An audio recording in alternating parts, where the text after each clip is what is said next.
चलिए जी, जल्दी से आ जाइए सभी कोई। तो आज कुछ नया पढ़ने वाले हैं, है ना। अर्थशास्त्र, इकोनॉमिक्स, हम फिर से इकोनॉमिक्स में कुछ नया पढ़ने वाले हैं ना।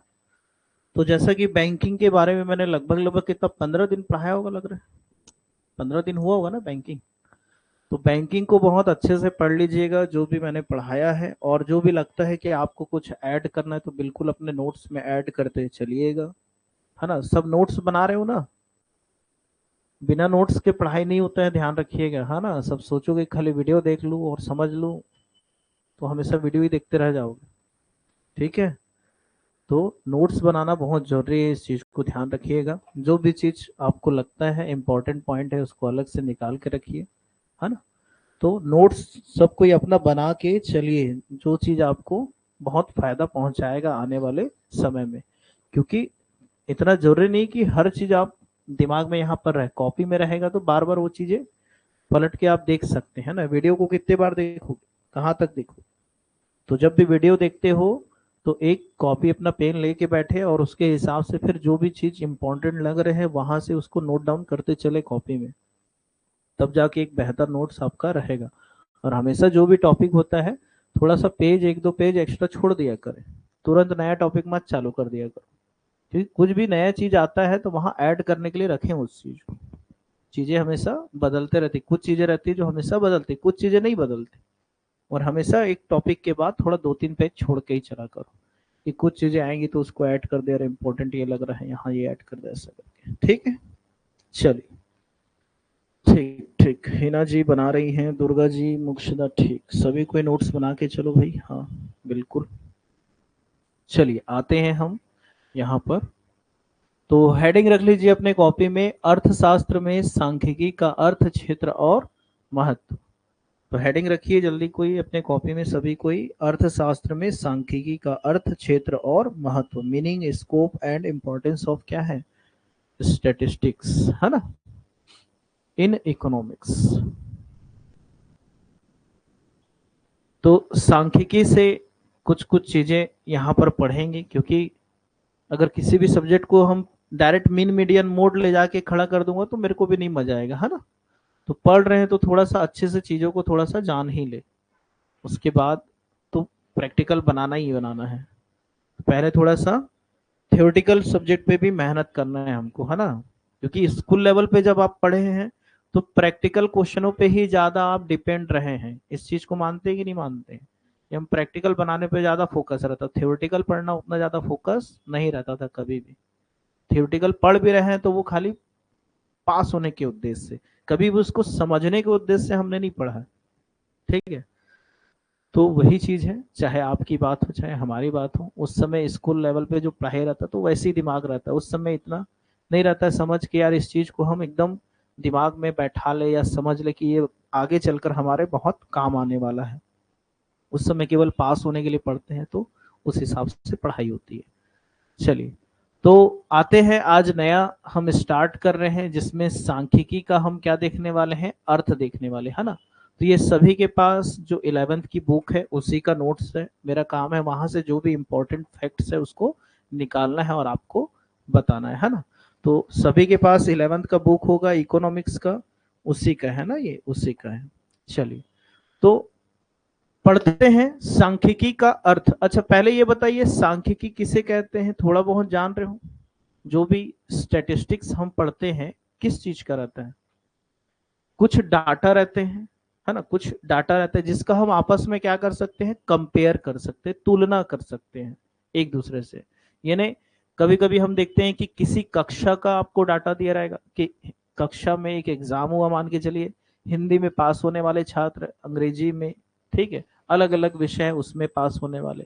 यही डाटा कई बार आप क्रिकेट वगैरह देखते हैं, तो क्रिकेट में जो रन रेट का दिखाता है स्लैब, है ना, कि भाई ऐसा रन रेट है। कई बार ऐसे बड़े बड़े ग्राफ बने रहते हैं ऐसे ऊपर नीचे ऐसे टाइप के, है ना, कि यहाँ पर ऐसे डाटा बना रहेगा कि भाई 0 से लेकर 10 ओवर के बीच, 10 ओवर से लेकर 20 ओवर के बीच, 20 से 30 के बीच कितना कितना रन बना है, उसका एक यहाँ पर रन की संख्या रहता है। कि इसके बीच कितना रन बना, ऐसे करके एक डाटा स्टैटिकल, एक ग्राफिकल डाटा अपने को देखने को मिलता है, ग्राफिक्स के रूप में देखने को मिलता है। तो कई बार क्या होता है, बहुत सारे जो डाटा रहते हैं, बहुत सारे डाटा जो फैले हुए रहते हैं, उन डाटाओं का हम क्या करते हैं, संकलन करते हैं, कलेक्शन करते हैं, और उनको चाहते हैं कि हम थोड़ा सा इजी वे पे, यानी कई बार होता है ना, गागर में सागर भरने की बात जो होती है, वही चीज यहाँ पर काम होता है ना, कि बहुत सारी चीज जो फैली हुई है, उन चीजों को थोड़ा समेट कर हम ऐसा रूप दे दे कि एक ही जगह हमको चीज समझ में आ जाए, हमको ज्यादा इधर उधर भागना ना पड़े। जैसे, और इससे ग्राफिकल जब रहता है चीजें, तो दिमाग में भी बहुत जल्दी स्टोर हो जाता है और चीजें समझ में आ जाती है। जैसे आप कई बार पढ़ते हैं जीडीपी, जीडीपी में जैसे आप देखेंगे कि भाई कृषि क्षेत्र का योगदान कितना है, उद्योग क्षेत्र का योगदान कितना है, सेवा क्षेत्र का योगदान कितना है, ऐसे करके हम लोग पढ़ते हैं। शायद येलो में दिख नहीं रहा है ना। तो कृषि, उद्योग, ऐसे करके अगर आप लिखते हैं, कैसे, मान लीजिए जितना भी अभी योगदान होगा, थोड़ा सा अपने को भी ध्यान नहीं है, 16 दशमलव समथिंग कुछ उद्योग का चल रहा होगा, 35 समथिंग कुछ, या इसका जितना होगा सेवा का जो भी 53 दशमलव समथिंग कुछ, अभी याद नहीं है, ऐसे ही मैं बता रहा हूँ। ऐसे हम याद करते हैं चीजों को। अगर यही चीज कई बार देखे होंगे, कई कोचिंग का नोट्स वगैरह मिलता है, या जहां पर नोट्स बने रहते हैं, तो उसमें डाटा ऐसे दिया रहता है, एक तरफ इधर कृषि लिख दिए हैं, यहाँ सेवा लिख दिए हैं, इधर उद्योग लिख दिए हैं, ऐसे करके, और यहाँ पर डाटा लिखते हैं। ये डाटा हमारे दिमाग में ज्यादा दिन तक स्टोर रहता है, इसके बजाय जो हम लाइन वाइज जो लिख रहे हैं ना, यानी डिस्क्रिप्टिव जो लिखते हैं हम लोग, है ना, डिस्क्रिप्टिव के रूप में जो लिखते हैं, उसको जब हम ऐसे यानी कुछ बॉक्स वगैरह के अंदर रख देते हैं, या कुछ ग्राफ वगैरह बना लेते हैं, तो चीजें दिमाग में जल्दी स्टोर हो जाती है और काफी दिनों तक फिर वो रहता है। तो कई डाटा ऐसे रहते हैं जिसको आपको ऐसे ही याद करना चाहिए, उसको आप ऐसे लिख के मत याद करें, ठीक है। तो कभी भी आप जैसे अभी पढ़ भी लेना, जीडीपी में कितना कितना योगदान है देख भी लेना, ठीक है। तो इसी तरह से पढ़ना है। तो इसमें से जो जो महत्वपूर्ण चीज रहेगा उसको हम निकालेंगे और यहाँ पर बात करेंगे स्टैटिस्टिक्स के बारे में, ठीक है। चलिए, हाँ 11th का है जी, 11th का है। चलिए, तो लिखा है सांख्यिकी का, क्या लिखा है, अर्थ, है ना, मीनिंग ऑफ अ स्टैटिस्टिक्स। चलिए, तो यहाँ पर जो महत्वपूर्ण चीज है कि जो आपका सांख्यिकी पढ़ रहे हैं या स्टैटिस्टिक्स पढ़ रहे हैं, इस शब्द की उत्पत्ति किससे हुई है, लैटिन भाषा के किससे हुई है, स्टेटस, और इटालियन भाषा के किससे हुए है, स्टेटिस्टा, और जर्मन भाषा की किससे हुई है। तो जल्दी से कॉपी में पहला चीज आप यही लिखिए, क्या चीज लिखेंगे, उत्पत्ति, साइड में क्या रखेंगे आप, उत्पत्ति, उत्पत्ति या ओरिजिन जो बोलते हैं हम लोग, है ना, ओरिजिन। तो ओरिजिन में ध्यान रख लीजिए, यहां पर कौन सा भाषा पहले लिख लीजिए, लैटिन, पहले लिख लीजिए यहां लैटिन भाषा, और डैश करके क्या लिखेंगे, स्टेटस, स्टेटस शब्द, लैटिन भाषा का कौन सा, स्टेटस शब्द। उसी प्रकार आप लिखिएगा इटालियन भाषा, इटालियन भाषा, इटालियन भाषा के कौन से शब्द से लिया गया है, स्टेटिस्टा, ठीक है। तो यहां देख रहा होगा सबको, थोड़ा सा इसको बड़ा कर दे रहा हूं स्क्रीन को, एक मिनट।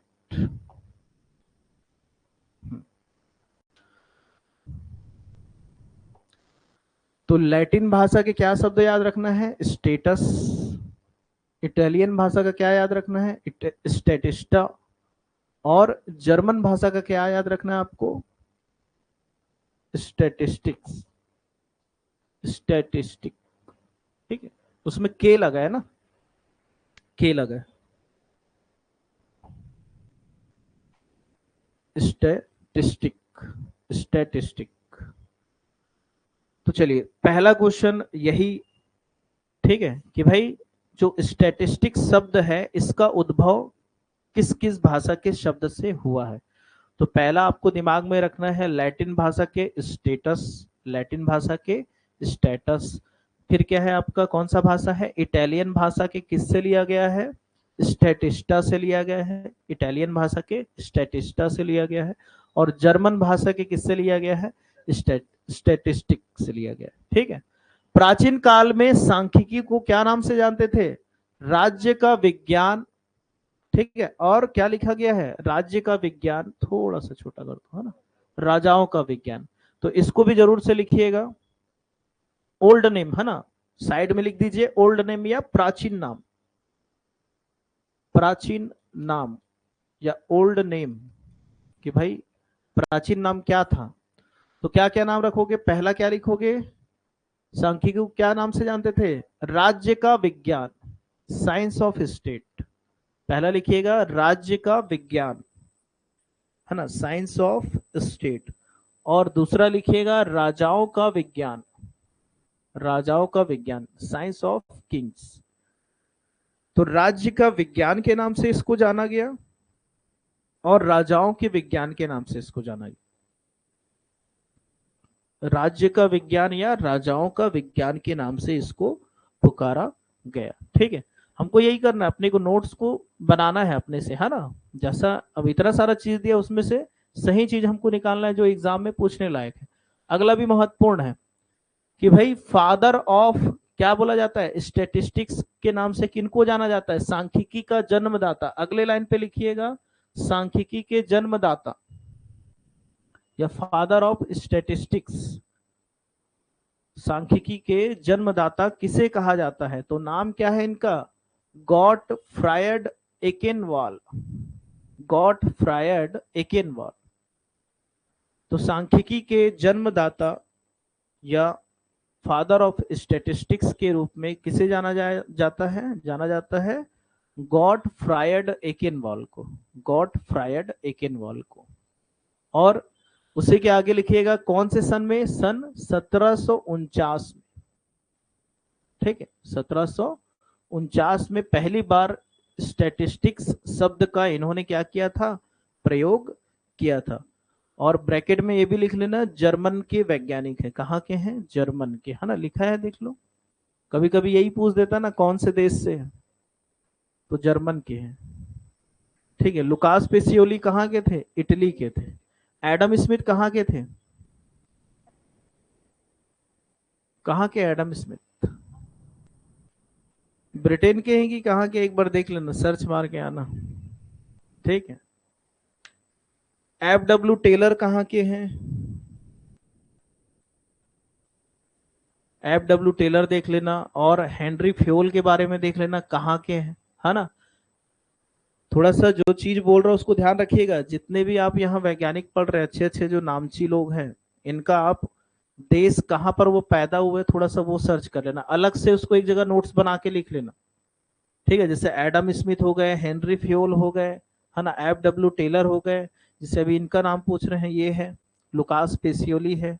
तो एक जगह आप ऐसे ही अर्थशास्त्री या लेखा शास्त्री का नाम लिखिए जो इंपॉर्टेंट है, और उसके बगल में उनका जो जहां जन्म हुआ है उस देश का नाम। ठीक है, कई बार वही पूछ देता है। ठीक है, कई बार वही पूछ देता है, तो थोड़ा सा ध्यान में रखेंगे। तो कहाँ के हैं गॉटफ्रायड एकेनवाल, आपके जर्मन के हैं, ध्यान रखिएगा। चलिए, तो अभी पहले लाइन में हमने क्या क्या पढ़ लिया कि स्टैटिस्टिक्स शब्द जो है इसकी उत्पत्ति किससे हो रही है, लैटिन भाषा के किससे, स्टेटस, लैटिन भाषा के स्टेटस है। और इटालियन भाषा के किससे,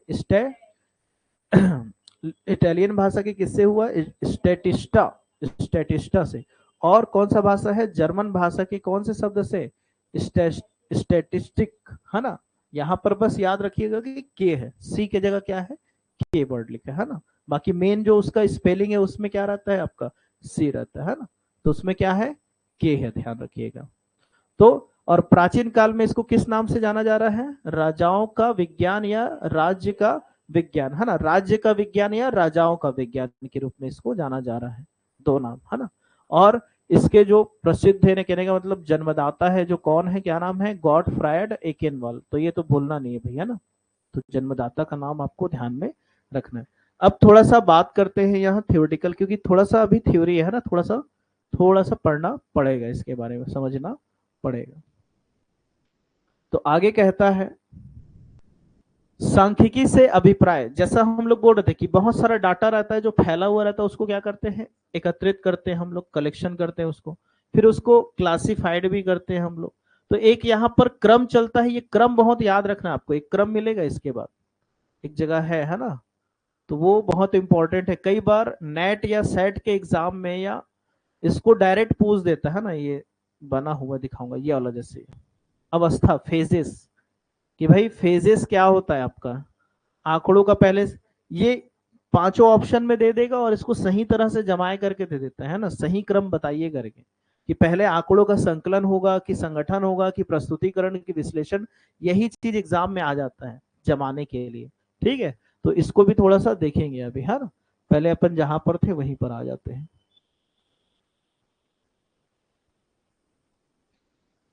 तो सांख्यिकी को किस किस रूप में यूज करते हैं, सिंगुलर और प्लूरल, है ना, दोनों में। तो यहाँ पर बात करते हैं, पहले थोड़ा सा पढ़ लेते हैं। ये तो हो गया, चलो। तो सांख्यिकी से अभिप्राय के बारे में क्या बोल रहा है कि सांख्यिकी से अभिप्राय है संख्यात्मक सूचना। इन्हें जो सूचना दिया है वो न्यूमेरिकल होना चाहिए, यानी उसकी एक विशेषता भी है। अगर चीजें न्यूमेरिकल नहीं है तो उसको आप स्टैटिस्टिक्स का रूप नहीं दे पाएंगे। कहने का कोई ईमानदार है, कोई बेईमान है, कोई चोर है, ठीक है, कोई कुछ है, कोई ज्ञानी है, तो इस चीज को आप मेजर नहीं कर पाएंगे स्टैटिस्टिक्स में। आपको जैसे अब मैं बोलूं कि जैसे एक छोटा सा एग्जांपल कि क्या बोल सकते हैं कि दिनेश सुरेश से बड़ा है और सुरेश दिनेश से छोटा है, इसको मेजर नहीं कर पाएंगे आप। मगर यही आप बात करें कि भाई दिनेश का जो लंबाई है वो 6 फीट है और सुरेश या जो भी है उसका अगले का है 5 फीट है, तब यहाँ आप कंपेयर कर पाएंगे। यानी चीजों में तुलना कर सके, कंपेयर कर सके, ऐसे डाटा होने चाहिए। उसी को आप स्टैटिस्टिक्स के रूप में जमा सकते हैं, ग्राफ के रूप में दिखा सकते हैं। जैसे हम इकोनॉमिक्स पढ़ रहे थे, इकोनॉमिक्स में हम लोग पीपीसी कर्व वगैरह पढ़े हैं, प्रोडक्शन पॉसिबिलिटी कर्व पढ़ रहे थे। एक तरफ आपको जानकारी क्या था कि वस्तुओं के बारे में जानकारी था, उसकी जो भी मात्रा है उसके बारे में जानकारी था, तभी तो हम एक कर्व बना पाए। वैसी मांग और पूर्ति जब आप पढ़ते हैं तो मांग के बारे में जानकारी रहता, पूर्ति के बारे में और वस्तु की कीमत के बारे में जानकारी रहता, उसके आधार पे हम जो भी ग्राफ है बना पाते हैं। यानी चीजें जो है आपका क्या होना चाहिए भाई, यानी किस रूप में होना चाहिए, संख्यात्मक। तो सूचनाएं जो है वो किस रूप में रहेगी, संख्यात्मक रूप में रहेगी, न्यूमेरिकल रहेगी, या उनसे संबंधित परिमाणात्मक तथ्य एवं निष्कर्ष होना चाहिए।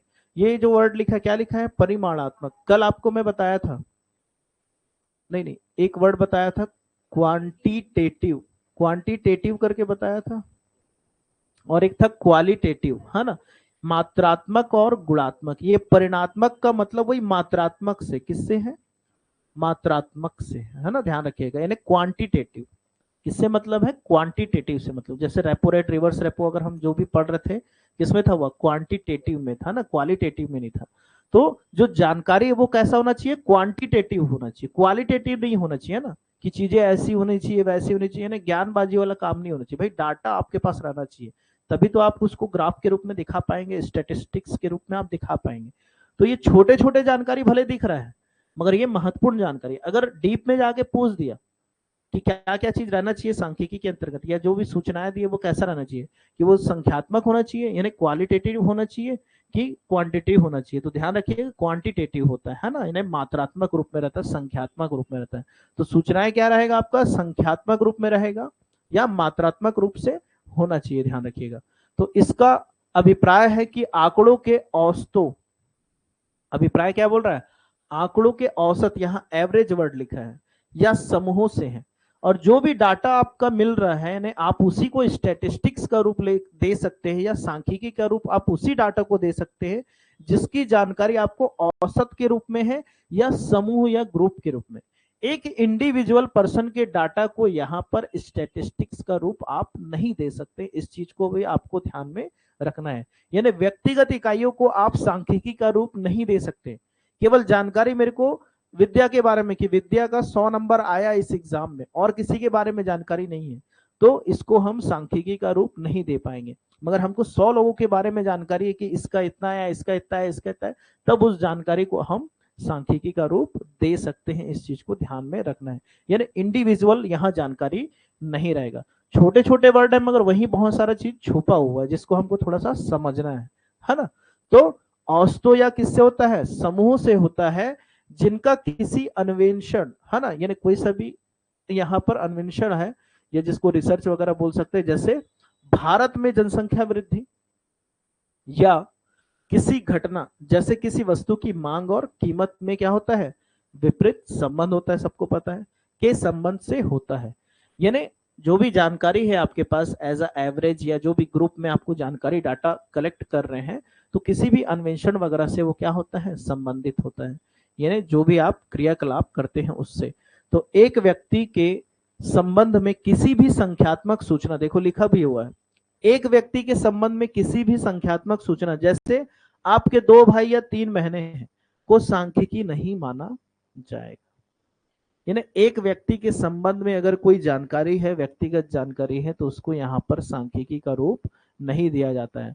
मांग और पूर्ति का नियम निकाल रहे हो, ठीक है, देश की जनसंख्या के बारे में अगर सेंसस निकाल रहे हो, सेंसस किसका होता है, पूरे देश की जनसंख्या का सेंसस निकालते हैं, जनसंख्या, ठीक है। रोजगार अगर निकाल रहे हो आप, बेरोजगारी दर निकाल रहे हो, किसके लिए निकालोगे, पूरे देश के लिए निकालोगे, ठीक है, समझ में आ रहा है। तो वो चीज अब आगे जो महत्वपूर्ण चीज रहेगा, तो इसमें से, इस पॉइंट में से ये चीज जरूर लिखिएगा नोट करके अलग से। तो इसमें नोट करके पहला पॉइंट आपको ये लिखना है कि सांख्यिकी किससे रिलेटेड होता है ना, संख्यात्मक सूचना से, ठीक है, ऊपर में लिख लेना रिलेटेड, रिलेटेड या संबंध। तो सांख्यिकी का संबंध किससे है भाई, संख्यात्मक सूचना से। किससे है, संख्यात्मक सूचना, यानी न्यूमेरिकल जो इंफॉर्मेशन है उससे रिलेटेड रहेगा, न्यूमेरिकल जो इंफॉर्मेशन है उससे रिलेटेड रहेगा। सेकंड किससे रिलेटेड रहेगा भाई, ये क्या होगा, मात्रात्मक होगा, क्या होगा, मात्रात्मक, यानी ध्यान रखिएगा क्वांटिटेटिव, क्वांटिटेटिव करके आप लिखिएगा, मात्रात्मक होगा।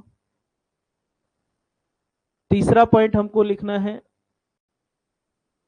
ठीक है, जो भी औसत या समूह के रूप में, औसत या समूह के रूप में, यानी जो भी जानकारी या डाटा है वो कैसा होना चाहिए आपका, औसत, एवरेज के रूप में या ग्रुप के रूप में जानकारी होना चाहिए। जो भी इंफॉर्मेशन है वो आपका डाटा, जो भी डाटा दिया है औसत या समूह के रूप में होना चाहिए, औसत या समूह के रूप में होना चाहिए। तो ये छोटे छोटे पॉइंट जरूर लग रहे हैं, मगर ऐसा ही पॉइंट निकाल के क्वेश्चन बनाया जा सकता है, बिल्कुल बनाया जा सकता है ना, कि इनमें से कौन सी सांख्यिकी की विशेषता नहीं है या उसके अंतर्गत नहीं लिया जाएगा, ऐसे करके क्वेश्चन आ सकते हैं, या किन किन विशेषताओं को सांख्यिकी के अंतर्गत माना जाएगा। तब जब ऐसे अंदर जाके प्रश्न बनाएगा तब घबराएंगे, क्योंकि अगर आप डिटेल नहीं पढ़े हैं, ऊपर ऊपर हवे में पढ़ के निकल गए, तो हवे में ही फिर एग्जाम भी निकल जाएगा, है ना। तो थोड़ा सा अच्छे से पढ़ के जाना है भाई, ठीक है, यहां तक समझ में आया। तो औसतों से संबंधित हो गया, और क्या लिखेंगे, यहीं पर क्या विशेष करके लिख लीजिए, विशेष करके लिख लीजिए। विशेष में यह लिखिएगा, एक व्यक्ति के संबंध में, या एक व्यक्ति के संबंध में किसी संख्यात्मक सूचना को, एक व्यक्ति के संबंध में किसी संख्यात्मक सूचना को सांख्यिकी नहीं माना जाता है। एक व्यक्ति के संबंध में संख्यात्मक सूचना को, एक व्यक्ति के संबंध में संख्यात्मक सूचना को सांख्यिकी नहीं माना जाता है। तो देखिए, भले ये पहला ही पेज है, मगर यहाँ इतने सारी जानकारी छुपी हुई थी पहले ही पेज में, जो हमारे एग्जाम में आने का दम रखता है। पहला ही पेज है, ज्यादा कुछ हम लोग आगे नहीं गए, अभी पहले ही पेज पे है, मगर इसमें भी इतने सारी जानकारी छुपी हुई थी, आशय और इसी चीज में ऊपर पहले लाइन में ही, कि जिससे कि ओरिजिन कहाँ से हो रहा है, कौन से शब्द से हो रहा है ना। फिर हमने देखा कि इसको और किस किस नाम से जाना जाता है, फिर हमने देखा कि इसके फादर कौन है भाई, है ना। और फिर इसके बाद हम देख रहे हैं कि भाई कौन कौन से चीजों को यहाँ पर सांख्यिकी के रूप में मान सकते हैं और किसको हम यहाँ पर नहीं मान सकते। अगला महत्वपूर्ण जो है लिखिएगा, सांख्यिकी शब्द का प्रयोग जो है मुख्य रूप से 2 अर्थों में किया जाता है। तो हेडिंग रखिएगा, सांख्यिकी शब्द का प्रयोग, सांख्यिकी शब्द का प्रयोग 2 अर्थों में किया जाता है। क्वेश्चन ये आ जाए कि सांख्यिकी शब्द का प्रयोग कितने अर्थों में किया जाता है, तो 2 अर्थों में किया जाता है, ध्यान रखिएगा 2 अर्थों में। पहला लिखा है बहुवचन, बहुवचन को इंग्लिश में क्या बोलते हैं, प्लूरल, और एक वचन इन्हें क्या बोलते हैं, सिंगुलर। तो एक वचन के रूप में है और बहुवचन, है ना, बहुवचन और एक वचन के रूप में। तो बहुवचन के रूप में पढ़ने वाले हम लोग। तो ध्यान रखिएगा, सांख्यिकी के अर्थ को या शब्द के प्रयोग को मुख्यतः दो अर्थों में क्या किया जाता है, विभाजित किया गया है। सांख्यिकी शब्द का प्रयोग जो है मुख्य रूप से दो अर्थों में किया गया है, एक बहुवचन के रूप में और एक वचन के रूप में। चलिए आते हैं, इसी में आते हैं हम।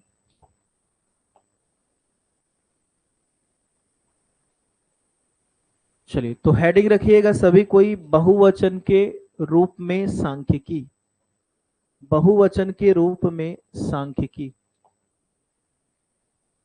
है ना, बहुवचन के रूप में सांख्यिकी। इसको क्या हो गया,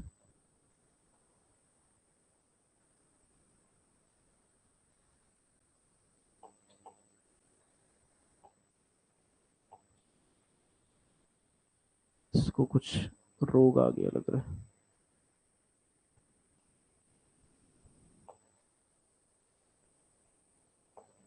एक मिनट ना,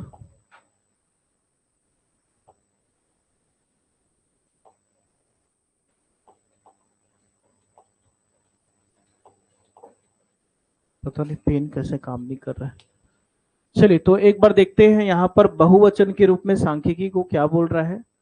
तो बहुवचन के रूप में सांख्यिकी का अर्थ संख्यात्मक सूचना और तथ्यों के संबंध में मात्रात्मक सूचना से लिया जाता है। क्या बोल रहा है, ध्यान से देखिएगा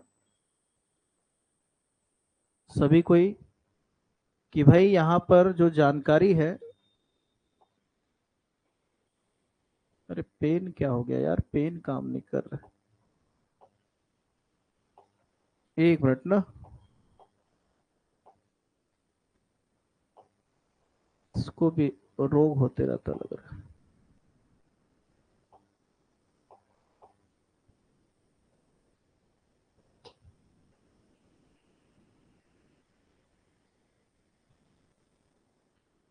एक मिनट रुकिए थोड़ा सा।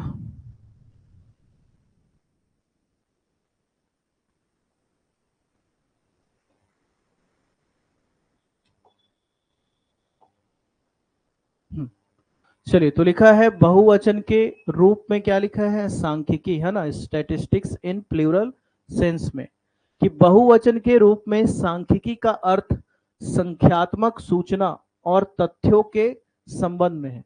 तो किसके संबंध में है, संख्यात्मक सूचना, यानी संख्यात्मक मतलब जो भी न्यूमेरिकल, जो भी न्यूमेरिकल क्या रहेगा आपका, सूचना या डाटा या इंफॉर्मेशन बोल सकते हैं। तो संख्यात्मक सूचना यानी न्यूमेरिकल डाटा या इंफॉर्मेशन, और क्या बोल रहा है, तथ्य, जो भी क्या रहेंगे, तथ्य, तथ्य को क्या बोलेंगे, फैक्ट्स, जो भी फैक्ट्स है ना। ठीक, तो यहां पर मात्रात्मक सूचना, और ये भी जो होने चाहिए कैसे होने चाहिए भाई, क्वांटिटेटिव होना चाहिए ना, मात्रात्मक सूचना से लिया जाता है। तो जो भी न्यूमेरिकल डाटा या इंफॉर्मेशन या फैक्ट्स है वो किस रूप में होना चाहिए भाई, क्वांटिटेटिव होना चाहिए, मात्रात्मक सूचना के रूप में होना चाहिए, ऐसा बोल रहा है बहुवचन रूप से तात्पर्य। ठीक है, तो बहुवचन के रूप में सांख्यिकी का अर्थ संख्यात्मक सूचना या तथ्यों के संबंध में है जो मात्रात्मक सूचना से लिया जाता है, यानी न्यूमेरिकल हो या इसी को क्या बोल रहे हैं, क्वांटिटेटिव हो, है ना, न्यूमेरिकल हो या क्वांटिटेटिव हो, है ना, क्वालिटेटिव जानकारी नहीं होना चाहिए।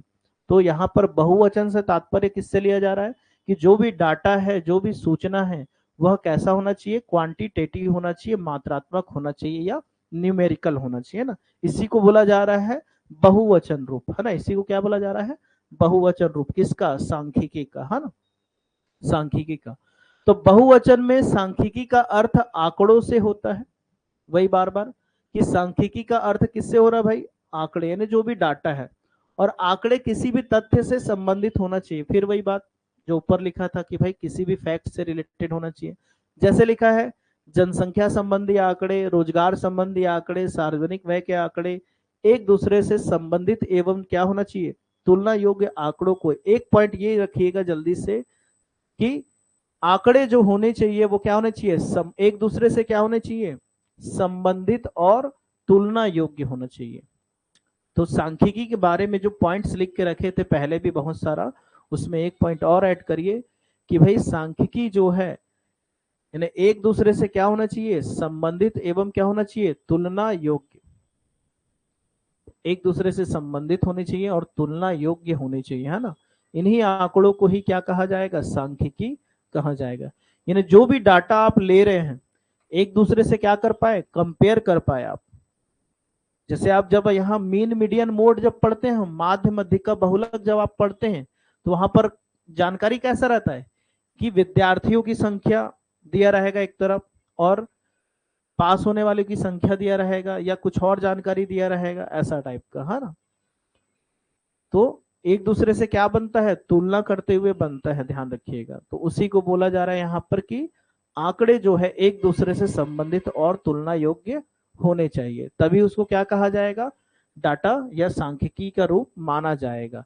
व्यक्तिगत और बिना किसी संबंध वाले तथ्यों को सांख्यिकी नहीं कहा जाता। वही बात जो पहले हम लिख चुके हैं कि भाई कोई भी जानकारी जो है व्यक्तिगत होगा और किसी संबंध के नहीं होगा, तो इन तथ्यों को, इन्हें ऐसा फैक्ट्स जो एक दूसरे से रिलेटेड नहीं है। कहने का मतलब मैं बोल सकता हूं कि एक व्यक्ति का ऊंचाई पता है, एक का वजन पता है, ठीक है, एक का ऊंचाई पता है, एक का वजन पता है, एक का उम्र पता है, इसमें क्या आप कंपेयर करेंगे, कोई तुलना उसमें नहीं कर पाएंगे। जब 2 से 3 व्यक्ति का ही वजन और एक ही चीज आपको पता रहेगा तब तो कंपेयर करोगे कि भाई इसका उम्र इतना है, इसका उम्र इतना है, इसका उम्र इतना है। अगर एक ही अलग अलग 3 व्यक्ति और तीनों के बारे में अलग अलग जानकारी है, तो ऐसा तथ्य भी आपका काम नहीं आएगा, उसको आप सांख्यिकी का रूप नहीं दे सकते हैं, ये ध्यान रखिएगा। तो जहां पर व्यक्तिगत और बिना किसी संबंध वाले तथ्य रहेंगे उसको भी सांख्यिकी का नाम नहीं दिया जा सकता है, ठीक है। तो देखो यहाँ पर कुछ उदाहरण दिए हुए हैं, इसको थोड़ा सा हम समझ लेते हैं ना। कुछ उदाहरण दिए हुए हैं, इसको थोड़ा सा देख लेते हैं। निम्नलिखित सारणी में 2 प्रकार के आंकड़ों के उदाहरण दिए गए हैं। एक वे आंकड़े जो सांख्यिकी है यानी स्टैटिस्टिक्स के रूप में जाने जाते हैं, और दूसरा वे जो सांख्यिकी नहीं है। तो थोड़ा सा ध्यान देते हैं और समझते हैं आंकड़े जो सांख्यिकी है और आंकड़े जो सांख्यिकी नहीं। भारत में मृत्यु दर वर्ष 2001 में कितना था, 8.4 प्रति हजार थी, जो वर्ष 2011 में कितनी हो गई, 7.2 प्रति हजार हो गई। अब यहां पर क्या दिया है, श्याम सुंदर की मृत्यु कितने वर्ष में हुई है, ठीक है। तो कहने का मतलब है यह केवल किससे जानकारी दिख रहा है, एक इंडिविजुअल पर्सन से। तो यह जानकारी जो है यानी आपकी उम्र 60 वर्ष में हो रही है, खाली एक जन का जानकारी है। मृत्यु दर का मतलब होता है जो प्रॉपर वे पे गवर्नमेंट के द्वारा डाटा लिया जाता है कि कितने 1000 के पीछे कितने लोग मर जा रहे हैं ना, 1000 के पीछे प्रति हजार, है ना, प्रति हजार में कितने लोग मर जाते हैं, है ना, साल भर में। तो पहले कितना मर रहे थे, 8.4 प्रति हजार, है ना, और फिर अभी कितना दिखा रहा है, 7.2 प्रति हजार। और यहाँ जानकारी किसके बारे में, एक के बारे में। तो जानकारी जब बहुत रूप में रहेगा, समग्र रूप में यानी ग्रुप के रूप में रहेगा, पढ़े ना, समूह के रूप में रहे, ग्रुप के रूप में या एवरेज के रूप में, तब उससे आप स्टैटिक डाटा के रूप में ले सकते हैं और इंडिविजुअल को नहीं ले सकते। वैसे ही भारत की जनसंख्या 81 में इतनी थी और वर्ष 2011 में बढ़कर इतनी हो गई। और यहाँ पर क्या लिखा है, भारत में जनसंख्या घनत्व कितना है, 382 है। तो यह जानकारी इसकी अपेक्षा क्या हो गया, ये सीमित हो गया, इसलिए इसको स्टैटिक डाटा नहीं मान रहे और इसको स्टैटिक डाटा के रूप में लिया जा रहा है। रविशंकर विश्वविद्यालय के बीकॉम प्रथम वर्ष का परीक्षा का रिजल्ट कितना रहा, 40%। अब यहाँ एक जन के बारे में जानकारी दिया होगा कि राकेश ने बीकॉम में कितना लाया, तो ये केवल एक व्यक्ति के बारे में जानकारी और ये पूरे क्लास के बारे में जानकारी है। तो जहां पूरे वर्ग या समूह के बारे में जानकारी है उसे ही आप सांख्यिकी का रूप दे सकते हैं ना। जहां एक व्यक्ति के बारे में जानकारी रहेगा उसे आप सांख्यिकी का रूप नहीं दे सकते। तो ओवरऑल अभी ये समझ में आया बढ़िया से कि सांख्यिकी क्या होता है, कि सांख्यिकी में किन किन तथ्यों को लिया जाता है और किसको नहीं लिया जाता है, ये भी चीज शायद क्लियर हो गया होगा, ठीक है। चलिए, तो यहाँ पर लिखा ही हुआ है देखिए कि उपयुक्त विवेचन से स्पष्ट है कि सभी सांख्यिकी आंकड़े हैं। ये पॉइंट जरूर लिखिएगा सभी कोई, है ना, ये सेंटेंस में ही पूछ सकता है, इसको इंपॉर्टेंट लिख लो भाई, ये लाइन जो है बहुत इंपॉर्टेंट है। सभी सांख्यिकी आंकड़े हैं, सभी सांख्यिकी आंकड़े हैं, परंतु सभी आंकड़े सांख्यिकी नहीं है। इस चीज को एकदम आईएमपी के रूप में लिख लीजिए भाई। क्या यह कथन सत्य है या असत्य है करके ऐसे पूछ दे तो भाई सत्य है। ध्यान रखिएगा, सभी सांख्यिकी क्या है, आंकड़े। जितना भी हम स्टैटिकल ग्राफिकल बना रहे हैं तो वो तो सभी डाटा से ही बनाए हैं, तो सभी सांख्यिकी क्या हो सकते हैं, आंकड़े हो सकते हैं। मगर जरूरी नहीं कि सभी आंकड़ा जो दिया है वो सांख्यिकी का रूप ले ले, है ना। मगर जरूरी नहीं कि जो सभी आंकड़े हैं वो सांख्यिकी, क्योंकि आंकड़ा जो है इंडिविजुअल भी हो सकता है ना, डाटा इंडिविजुअल भी हो सकता है, ध्यान रखिएगा। तो उपयुक्त विवेचन से स्पष्ट है कि सभी सांख्यिकी क्या है, आंकड़े हैं, परंतु सभी आंकड़े सांख्यिकी नहीं है। तो इस कोटेशन को ध्यान में रखिएगा, महत्वपूर्ण है भाई। ये लाइन सबको समझ में आ रहा है? इधर ऑनलाइन वाले भी बताइए भाई, सो तो नहीं गए हैं। सभी सांख्यिकी आंकड़े हैं, परंतु सभी आंकड़े सांख्यिकी नहीं हो सकते, ध्यान रखिएगा। ठीक है, जैसे अभी जानकारी दिया ना कि राकेश का कितना परसेंट आया, 60% आया करके जानकारी दिया था, मगर वो सांख्यिकी का रूप था क्या, नहीं था। ठीक है, तो यही चीज है। और आंकड़ों को सांख्यिकी तभी कहा जा सकता है जब उसमें कौन से निम्नलिखित गुण विद्यमान हो। तो आंकड़े किस रूप में होने चाहिए, ये पहले ही लिखा दिए हमने, किस रूप में होने चाहिए भाई, समूह ग्रुप के रूप में होने चाहिए। आंकड़े एक दूसरे से क्या होने चाहिए भाई, रिलेटेड होने चाहिए, है ना, एक दूसरे से संबंधित होने चाहिए और तुलना योग्य होने चाहिए। ये भी चीज हमने लिख लिया है। फिर आंकड़े क्या होने चाहिए, व्यवस्थित रूप से संकलित होने चाहिए। एक पॉइंट ये भी लिख लीजिएगा कि आंकड़े जो है, जो भी डाटा है वो व्यवस्थित रूप से क्या होने चाहिए, संकलित होने चाहिए, यानी ऑर्डर में रहे, एकदम इधर उधर मत फेंकाया रहे सब चीज, डाटा जो है ना, व्यवस्थित रूप से संकलित होने चाहिए। तो डाटा भी अगर इस व्यवस्थित रूप से रहेगा तो चीजें ज्यादा आसानी से लिख पाएंगे। तो व्यवस्थित रूप से संकलित होने चाहिए। तो ये हो गया आपका।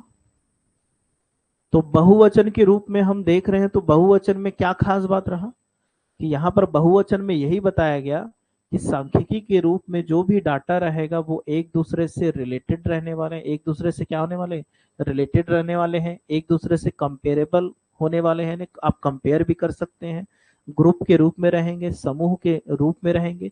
जो भी जानकारी या डाटा है वह आपका किस रूप में रहेगा, न्यूमेरिकल डाटा रहेगा, या उसी को आप मात्रात्मक या क्वांटिटेटिव के रूप में जानेंगे, है ना। यानी जो भी डाटा है वो क्वांटिटेटिव के रूप में होना चाहिए। ये सभी बातें किसको बताती है भाई, कि आपका जो सांख्यिकी है वो किस रूप में देख रहे हैं, आप उसको बहुवचन एज अ प्लूरल के रूप में आप इसको देख रहे हैं या परिभाषित कर रहे थे। ठीक है, तो अब किस किस प्रोफेसर ने सांख्यिकी को प्लूरल के रूप में यहाँ पर एक्सेप्ट किया है, इस चीज को थोड़ा सा आप लोग खाली प्रोफेसर का नाम लिख लेना। हाँ, बाकी आप लोगों का काम है कि भाई इनका परिभाषा घर में रटना। क्या पता परिभाषा उठा के दे दे और पूछ दे कि ये परिभाषा किसने दिया था, तो ये चीज मैं यहाँ समझा नहीं पाऊंगा, वो तो आपको रटना ही पड़ेगा यहाँ से, है ना।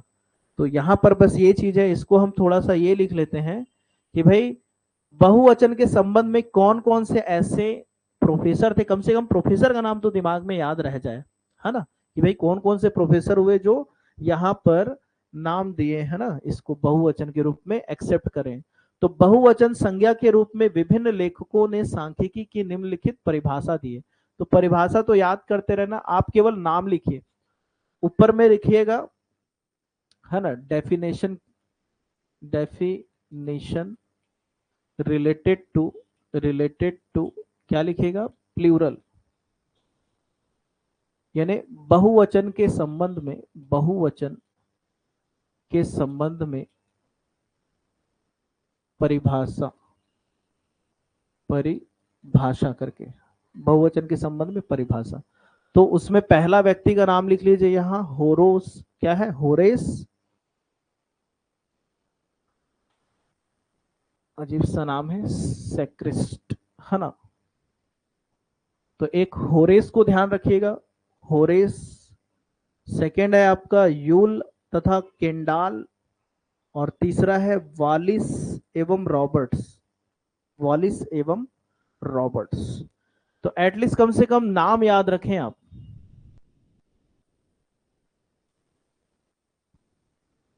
कम से कम क्या याद रखें, नाम याद रखें, है ना।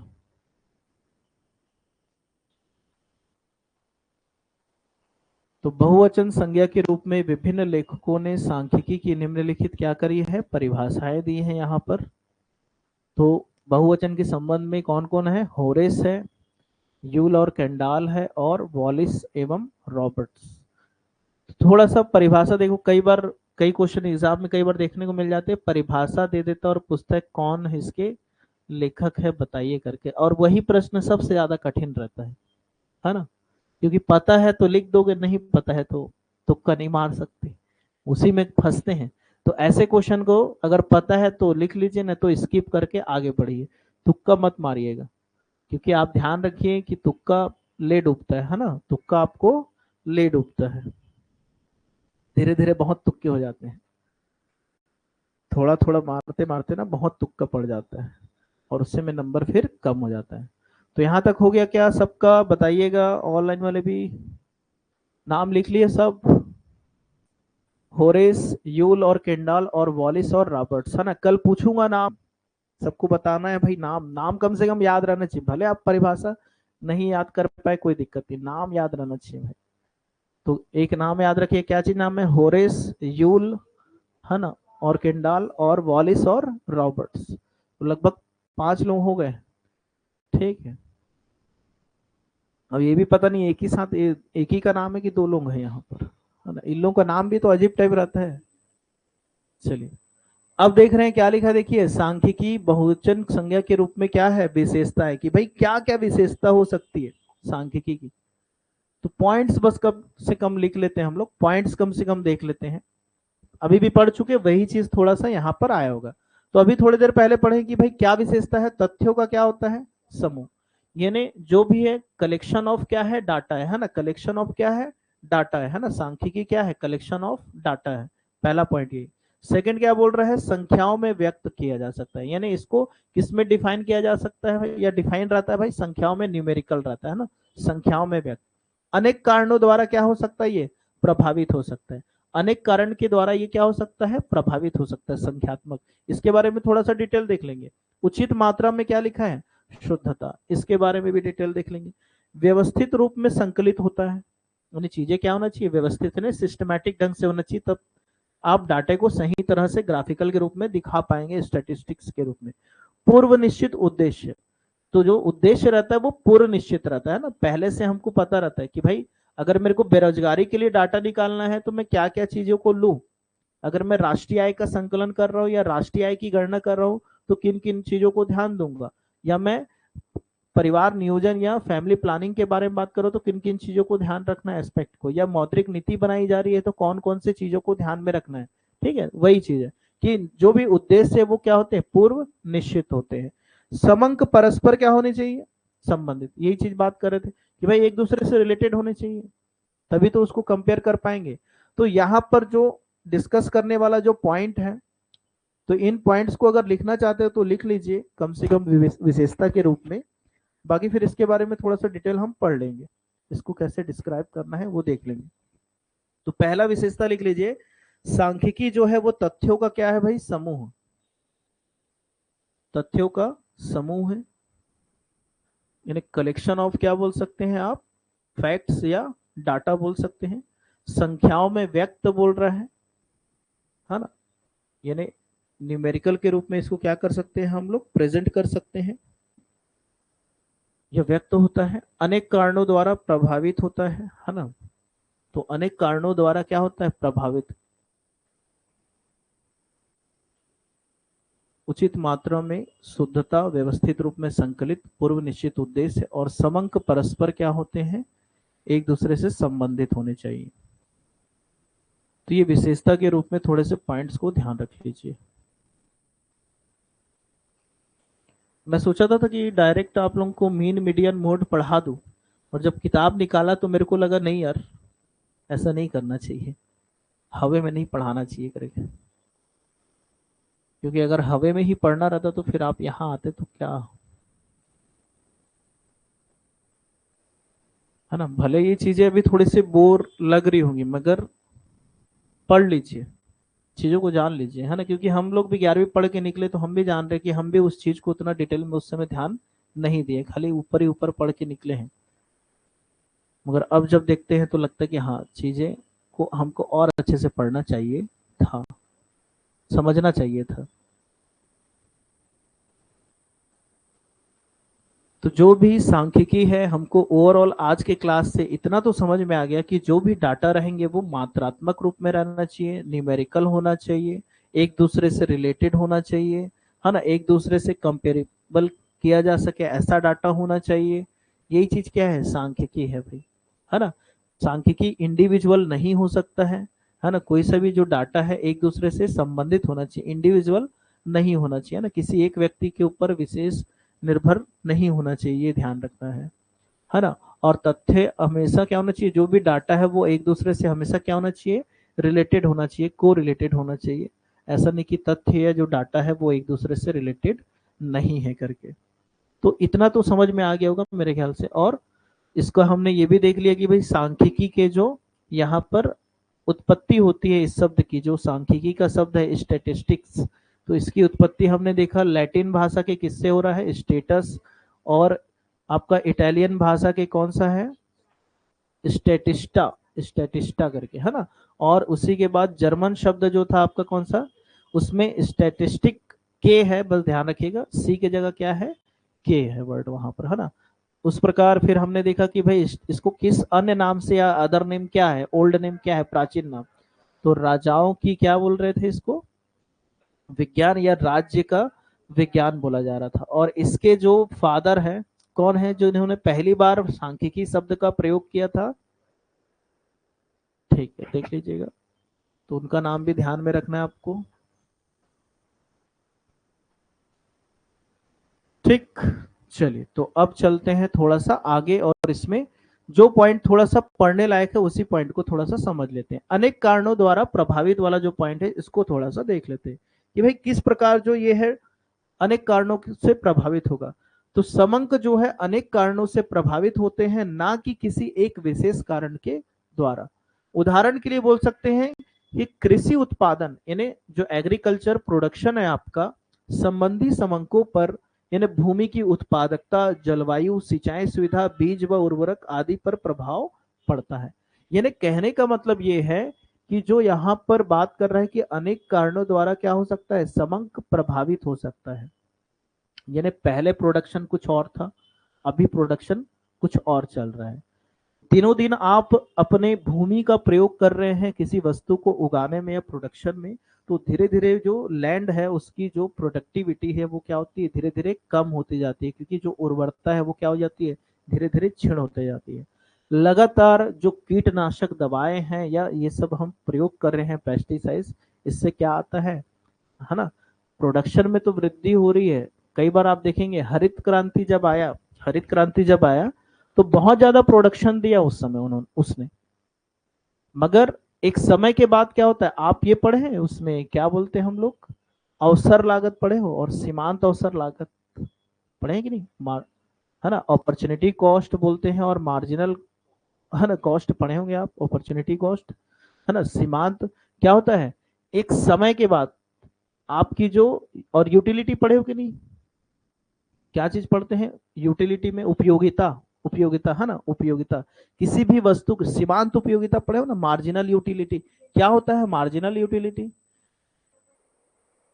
नहीं नहीं देखो ये होता है, मार्जिनल यूटिलिटी ये होता है कि किसी भी वस्तु का जब आप पहली बार उपयोग करते हैं तब उस समय उससे मिलने वाली जो उपयोगिता है उसकी सबसे ज्यादा होती है। जैसे कहने का मतलब, जब हमको बहुत भूख लग रहा है तो हम जैसे ही पहला रोटी खाते हैं तो हमको बहुत संतुष्टि मिलता है, यानी यूटिलिटी या उपयोगिता, या उससे यूटिलिटी से तात्पर्य यह है संतुष्टि, संतुष्टि, जो हमको पहली जो संतुष्टि मिलती है वो बहुत अधिक रहती है, पर धीरे धीरे वो संतुष्टि क्या होती जाती है, कम होती चली जाती है। पहला रोटी खाओगे बहुत ज्यादा संतुष्ट होंगे, दूसरा में कम, फिर तीसरा, चौथा, पांचवा, छठवा, फिर एक ऐसा कंडीशन आता है कि आपका वो निगेटिविटी का रूप ले लेता है, यानी ऋणात्मक भी हो सकता है। तो कई बार पूछता है जो मार्जिनल यूटिलिटी है वह धनात्मक होता है, शून्य होता है, ऋणात्मक होता है, कि तीनों होता है, कि इनमें से कुछ नहीं। तीनों हो सकता है। तो जो मार्जिनल यूटिलिटी है या सीमांत उपयोगिता है वो तीनों ही हो सकता है, ध्यान रखिएगा, है ना। पॉजिटिव भी होता है, इन्हें इन्हें क्या बोल सकते हैं उसको, पॉजिटिव मतलब सकारात्मक हो सकता है, नकारात्मक भी हो सकता है, शून्य भी हो सकता है। एक ऐसा कंडीशन आता है कि जहां पर आपका यूटिलिटी एकदम शून्य ने, जब आपको संतुष्टि संपूर्ण हो गया, जैसे 5वां रोटी खाया पेट भर गया मेरा, वो समझ जाइए, फिर जैसे 6वां खाओगे वो एक्सेस करेगा, तो वो चीज है। तो यहाँ पर वही चीज बात कर रहे हैं हम लोग कि भाई जो भी प्रोडक्शन वगैरह है, जो भी आपका क्या है प्रोडक्शन कर रहे हैं आप, कृषि के उत्पादन के संबंध में आप जानकारी ले रहे हैं, तो किसके किसके ऊपर डिपेंड कर सकता है, केवल एक चीज के ऊपर डिपेंड नहीं करता है। जैसे यहाँ लिखा है ना, अनेक कारणों द्वारा क्या लिखा है, प्रभावित। तो जो डाटा है आपका अनेक कारणों से क्या हो सकता है, प्रभावित हो सकता है। कोई जरूरी नहीं कि पिछले साल का जो डाटा है वही डाटा सेम टू सेम इस साल आपको मिल जाए। पिछले साल एक किसान ने अगर 1 एकड़ में करीब 30 कुंटल उगाया था, तो जरूरी नहीं कि इस साल वो 30 कुंटल ले, 25 भी हो सकता है, 20 भी हो सकता है, 22 भी हो सकता है, 35 भी हो सकता है। डिपेंड करता है भाई कि मौसम कैसा रहा, जलवायु कैसा रहा, सिंचाई की स्थिति क्या रही, इस प्रकार, है ना। ये संबंध किसके संबंध में दिखाया है, कृषि के बारे में। उद्योग के संबंध में भी ऐसे हो सकता है कि भाई उद्योग में जो रॉ मटेरियल आप यूज कर रहे हैं कैसा यूज कर रहे हैं, या जो बनाने की जो विधि है या मेथड है वो कैसा है। पिछले बार से अगर बेटर मेथड से आप बना रहे वस्तु तो ज्यादा प्रोडक्शन लेंगे। वस्तु की जो कॉस्टिंग पिछले साल शायद 20 रुपए आ रहा था, इस साल वो 10 रुपए भी आ सकता है, 15 रुपए भी आ सकता है। डिपेंड करता है कि किस मेथड को आप फॉलो कर रहे हैं या सिचुएशन कैसा चल रहा है। मार्केट में पहले जो रॉ मटेरियल आपको 50 रुपए में मिल जा रहा था, आज के डेट पे अगर वो 100 रुपए होगा, जाहिर सी बात है कीमत क्या हो जाएगी, बढ़ जाएगी भाई। तो बहुत सारे कारण है जिसके कारण जो सांख्यिकी या डाटा आपका क्या होता है, इफेक्ट होता है। तो क्या ये पॉइंट समझ में आ गया सबको, है ना। तो यही चीज लिखा है। इसी प्रकार देश की जनसंख्या संबंधी अर्थसमंक देश की जन्म मृत्यु दर, परिवार नियोजन प्रगति, जलवायु, शिक्षा के स्तर आदि कारणों से भी क्या होते हैं, प्रभावित होते हैं। तो जो भी जनसंख्या संबंधी समंक है, जो भी जन्म दर है, मृत्यु दर है, परिवार नियोजन, ये सारी चीजों से इफेक्ट होगा भाई, सीधी सी बात है। तो यही पॉइंट था बस, और कुछ नहीं था। अगला है उचित मात्रा में क्या लिखा है, शुद्धता। तो इस पॉइंट को थोड़ा सा समझ लेते हैं। रीजनेबल एक्यूरेसी जो बोल रहा है, समंकों के संकलन में शुद्धता की क्या बोल रहा है, यथोचित मात्रा का होना क्या है, परमा आवश्यक है। तो उचित मात्रा में शुद्धता यानी यह शुद्धता अनुसंधान के उद्देश्य से उसकी प्रकृति, आकार, उपलब्ध साधनों पर निर्भर करती है। उदाहरण के लिए मनुष्यों की ऊंचाई सेंटीमीटर में क्या कर सकते हैं, नाप सकते हैं, मीटर में भी तो नाप सकते हैं, है ना। मगर हम लोग एक मेथड ले लेते कि नहीं सेंटीमीटर में ही मापेंगे या मीटर में या फीट में नापेंगे, 5 फीट इतना इंच, है ना। यानी आप मापने के लिए अलग अलग इकाइयों की प्रयोग कर सकते हैं। अब जैसे इसमें वही चीज बताया कि भाई अब यहां से पृथ्वी से लेकर अगर चंद्रमा की दूरी मापना है या सूर्य की दूरी मापना है, तो इंच में, मीटर में, सेंटीमीटर में थोड़ी ना मापते रहेंगे, उसके लिए बड़ी इकाई का प्रयोग किया जाता है। तो वही चीज यहाँ पर बता रहा है कि उचित मात्रा में शुद्धता, यानी उदाहरण के लिए मनुष्य की ऊंचाई सेंटीमीटर में माप सकते हैं, अर्थात सेंटीमीटर यथार्थता होनी चाहिए। परंतु दो शहरों के बीच की दूरी को मापने के लिए क्या चीज यूज करेंगे, किलोमीटर में नाप सकते। अब सेंटीमीटर में नापोगे तो बड़ा दिक्कत है, डाटा बहुत ज्यादा फैल जाएगा। और मीटर आदि में प्रयोग को छोड़ा जा सकता है, यानी मीटर भी प्रयोग कर सकते हैं मगर छोड़ सकते हैं, क्योंकि भाई इतने दूरी को आप थोड़ी ना मीटर वगैरह मापोगे। इसी प्रकार समंकों की यथोचित शुद्धता पर असर नहीं पड़ेगा। यानी कहने का मतलब है, अगर आप मीटर के जगह सेंटीमीटर ले रहे हैं, सेंटीमीटर की जगह मीटर ले रहे हैं, दोनों का मतलब वही है, मगर उसका कोई भी प्रभाव नहीं पड़ेगा, है ना। वही चीज यहाँ पर कह रहा है। तो यही चीज है और कुछ नहीं है इस पॉइंट में समझने लायक, यानी जो भी है शुद्धता होना चाहिए। व्यवस्थित रूप में संकलित, कलेक्टेड इन क्या लिखा है, सिस्टमैटिक मैनर। तो समंकों या आंकड़ों का शुद्धता का यथोचित स्तर लाने के लिए इन्हें सुव्यवस्थित ढंग से क्या किया जाता है, एकत्रित किया जाना चाहिए। अव्यवस्थित रूप से एकत्रित किए हुए आंकड़े क्या हो सकते हैं, भ्रमपूर्ण हो सकते हैं। कहने का मतलब है, आप अगर अब आपको काम दिया गया है गवर्नमेंट के द्वारा कि जाइए भाई सबके घर जाइए और पता करिए, है ना। मान के चलिए कि आप सेंसस यानी जनसंख्या जनगणना आप कर रहे हैं, तो जनगणना करने के लिए सभी के घर आपको जाना पड़ेगा। परिवार में कौन है, माता पिता, दादा दादी, कितने बच्चे हैं, सारा जानकारी आपको लेना पड़ेगा यहाँ पर। अगर आप एक घर गए, 2 घर गए, उसके बाद फिर दूसरे लोगों का डाटा आप मनगढ़ंत अगर भर दिए, तो वहां पर से फिर सही आप डाटा प्रस्तुत नहीं कर पाएंगे। वही चीज बोल रहा है कि डाटा क्या होना चाहिए भाई, व्यवस्थित रूप से होने चाहिए, भ्रमपूर्ण आंकड़े आपको नहीं देना है ना। तो जो भी डाटा है वो सुव्यवस्थित रहना चाहिए, है ना। ऐसा नहीं कि आप किसी भी चीज को यहाँ पर लिख दे रहे हैं। और पूर्व निश्चित उद्देश्य यानी प्री डिटरमाइंड क्या लिखा है, पर्पस। तो जो भी आप डाटा इकट्ठा करते हैं या चीजों को आप दिखाना चाह रहे हैं, पहले से कुछ उद्देश्य रहता ही है। तो आंकड़े किसी पूर्व निश्चित उद्देश्य के आधार पर ही क्या किए जाते हैं, एकत्रित किए जाते हैं। बिना किसी उद्देश्य के एकत्रित की गई सूचना केवल संख्या कहलाएगी, है ना, उसे सांख्यिकी नहीं कहा जाएगा। तो ये भी एक महत्वपूर्ण पॉइंट है, ध्यान रखिएगा कि बिना किसी उद्देश्य के एकत्रित सूचनाएं केवल संख्या कहलाएगी, सांख्यिकी नहीं कहलाएगी। एक जगह लिख लीजिएगा इस पॉइंट को, ठीक है, लिख लीजिए भाई, बिना किसी उद्देश्य से एकत्रित की गई आंकड़े, बिना किसी उद्देश्य से एकत्रित की गई आंकड़े या सूचनाएं केवल संख्या कहलाएगी, सांख्यिकी नहीं कहा जाएगा। ध्यान रखिएगा, सांख्यिकी नहीं कहा जाएगा।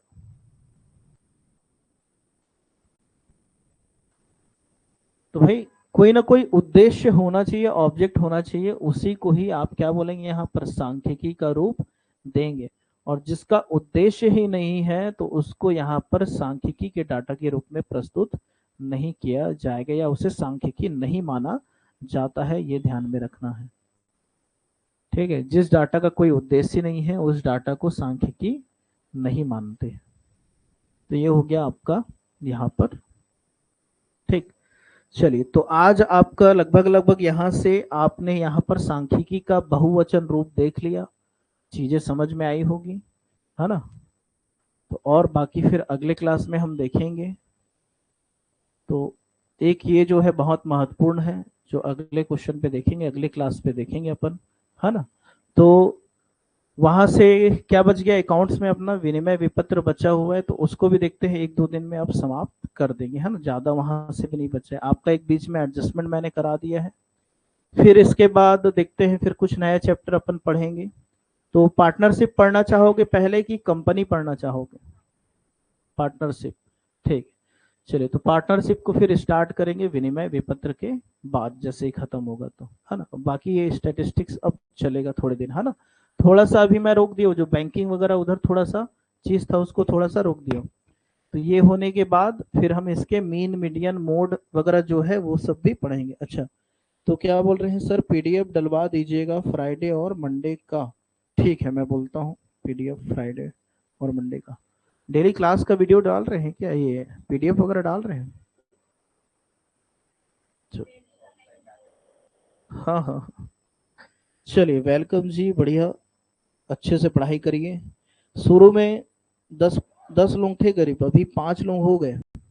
धीरे धीरे सब सोने चले जाते हैं। अब अंतिम यात्रा में अभी नहीं जाना है बेटा, अभी बहुत समय है, ठीक है। सब निकल गए, देखो ना, अकाउंट्स पढ़ने आए और इसको थ्योरी वाले को छोड़ के चले गए। थ्योरी भाई कहीं से भी क्वेश्चन आ सकता है, क्या पता आप जो सोच रहे हैं कुछ चीज यहाँ क्लास में बताई जा रही है तो वो चीज वहां से एग्जाम में आ गया। क्लास तो अटेंड करा करो भाई, ठीक है, ज्वाइन करे हो क्लास, पैसा दे रहे हो तो उसको, है ना। चलिए, मिलते हैं फिर। चलिए, वेलकम जी, वेलकम जी, ठीक। चलिए, मिलते हैं अगले क्लास में, है ना।